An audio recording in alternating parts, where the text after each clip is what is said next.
Good morning, welcome to Breakfast with Louise Minchin and Charlie State. Our headlines for you at 6 o'clock. After the Taliban seized power in Afghanistan, a defiant Joe Biden defends his decision to pull US troops out of the country.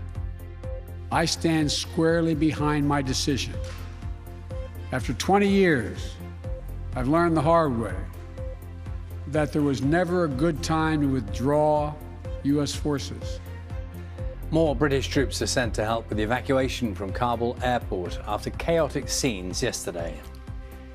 The heartbreak of Afghan families here in the UK as they appeal for help from the international community. People dying for no reason, people torturing for no reason. Why?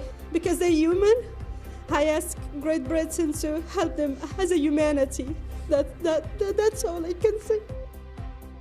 In sport, England lose the second test. After a thrilling and dramatic day of cricket at Lord's, India came out on top. Jodie Comer tells us about her Hollywood breakthrough, how she mastered an American accent, and the time she got her mum's Sunday lunch on set. Good morning. Today, once again, is going to be fairly cloudy. The cloud thick enough for some patchy light rain and drizzle, some murk on the hills and coasts, and limited sunshine. We've got it all, and I'll have more in about 25 minutes.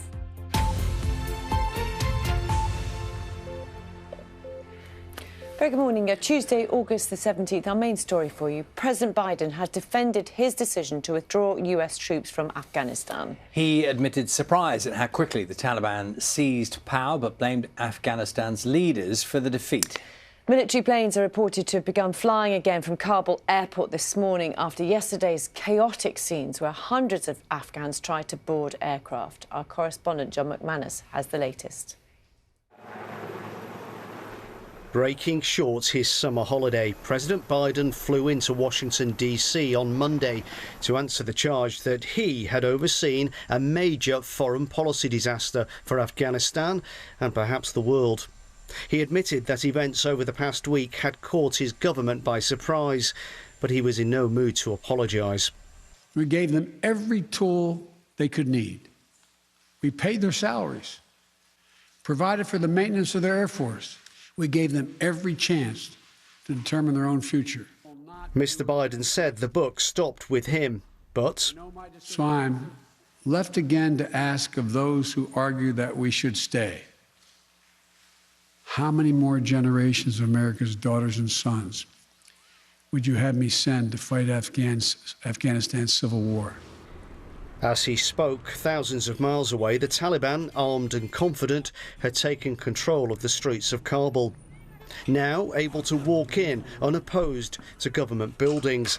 They are the government now. For many, it's a nightmare. It's worse than what I thought, because they are searching to our addresses, and it's not only my life, but also my family life right now is in danger. We are facing more threat than before, because before our identity was not being cleared to the Taliban, but right now they know our name, our face, our address, our phone numbers, everything. Fearing the future, many Afghans are trying to leave in any way they can. Their desperation evidence in these scenes at Kabul airport. The US says it's now secured the airport in order to evacuate Americans and other foreigners. Yet some people are managing to get out. This evacuation flight took off with an astonishing 640 Afghan refugees on board. Charities in the UK have urged the government to help refugees fleeing the Taliban to settle in Britain. Ministers say that more than 3,000 Afghan interpreters and their families who worked with UK forces have been resettled, and they're working to bring more to Britain. Details of a new scheme to welcome Afghan refugees to the UK is due to be announced in the coming days. We're obviously a big-hearted nation. We've got the criteria for asylum. They're set in law. We work with the UN on that. And we're working very carefully at what kind of further commitment we might make. The Prime Minister Boris Johnson says he wants the UN Security Council to urgently meet to discuss the international community's next steps. But China has already said it wants friendly relations with Afghanistan's new rulers, while Russia has said it believes the Taliban will restore order. John McManus, BBC News. Well, let's get more from our political correspondent, Helen Catt, who's in Westminster for us. And we've heard that message from President Biden defunding what he's done. What about the UK government? Yeah, there's quite a strikingly different tone, isn't there, coming out of the US and from what we've heard from UK ministers in the last sort of 24 hours or so. If you think back to yesterday, there was the Defence Secretary Ben Wallace, who we spoke to on this programme, in a different interview, getting quite visibly choked up about the situation. You also had Dominic Raab, the Foreign Secretary, saying that it was not what we wanted, but we have to deal with that new reality. So there is quite a difference in tone. In terms of dealing with that new reality, that the government focus it continues to be on getting British nationals, getting Afghans out of Afghanistan as quickly as possible. And that's why they've sent this extra 200 troops to go and patrol the airport at Kabul after the scenes that we saw there yesterday to try and help make that happen. And the other focus is on making sure that it doesn't end up with a humanitarian crisis in Afghanistan. So there's a lot of international diplomatic things going on behind the scenes. Boris Johnson has spoken to the French President Emmanuel Macron. He's due to speak to other world leaders this week. There's going to be a virtual meeting of the G7 at some point, G7 leaders this week, as the sort of an attempt to form a global reaction to what's going on. OK, Helen, thank you very much. Thank you. So we will, just a reminder for you, 7:30 this morning, speaking to the Foreign Secretary Dominic Raab at around 7:30, the reports that the airlift from Kabul airport is running more smoothly this morning. We'll try and get some clarity on exactly what's happening and how that operation is going. So 7:30 with the Foreign Secretary, that's coming up a little later on. A tropical storm has hit the island of Haiti just 3 days after an earthquake which killed at least 1,400 people. Further 7,000 were injured in the quake and hospitals are struggling to care for them, as our correspondent James Clayton now reports. Many of these people were asleep when the earthquake hit, their homes caving in. It's hard enough to treat survivors of any natural disaster, but when the hospitals themselves are under fear of collapse, it makes it all the more difficult. Well, this hospital is simply too unsafe to have people stay inside, so they brought everyone outside here and they've tried to place them under trees, under tents, to try and keep them a little bit cooler and out of the hot sun. But what you're seeing here is 48 hours after the quake, the doctors have run out of painkillers, they've run out of antibiotics, and there are major concerns about things like infection. Elsie had just woken up when the earthquake hit. Her son has a serious compound fracture and needs to be taken to the airport to be lifted out. Seeing him in such pain is overwhelming. There simply aren't enough facilities to treat people in this remote part of the country. From the hospital, some of the injured are taken to this airport, waiting for a flight out to the capital, Port-au-Prince, like 19-year-old Tanya, who's pregnant. So you woke up and basically tried to run out, but then the house collapsed on top of her? She says her leg hurts and she has abdominal pain.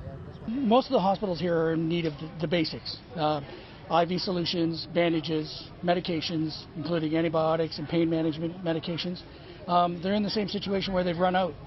Overall, it's dire. You know, we're sitting here with 3 hospitals that are moving patients to the airport for transportation out. There's no coordination. A tropical storm here is also preventing flights in and out of the capital. The people here need help, but at the moment, not enough is coming. James Clayton, BBC News, Lekki. From today, plasma can be taken from blood donations in England to produce life-saving medicine. A ban on British donor plasma came into force in 1998 because of concerns about so-called mad cow disease, but it's now been ruled safe. Around 17,000 patients benefit every year from immunoglobulins, which are derived from blood plasma. Investment in hydrogen energy to power vehicles and heat homes will create thousands of new jobs and reduce carbon emissions, according to a new government strategy which is launched today. Ministers hope the industry will attract billions of pounds in investment. It's thought the fuel could account for a third of the UK's energy use by 2050, but environmental campaigners say there should be more focus on renewably sourced hydrogen. The town of Wrexham in North Wales is not known for its multi-billion-dollar film industry or legions of celebrity residents, but it now has a Hollywood-style sign. So it's not quite clear who erected the sign, but some locals linking it to the actors Ryan Reynolds and Rob McKenney, who recently brought Wrexham Football Club. So there you go, there's the sign. Do you know, I've been past there a few times, not noticed it yet, but I will look out for it. Letters are relatively modest size, is my judgment on that. But you haven't seen the stack it's on. It's actually quite big. Really? Yes. OK. We see the pictures again? Can we see it again? Just have another look, or is that possible? You can argue if you want. There we go. OK. Well, I suppose it's a bit hard to work out relative to the size of the hill behind. But there we go. It's a sign. There you go. It's there.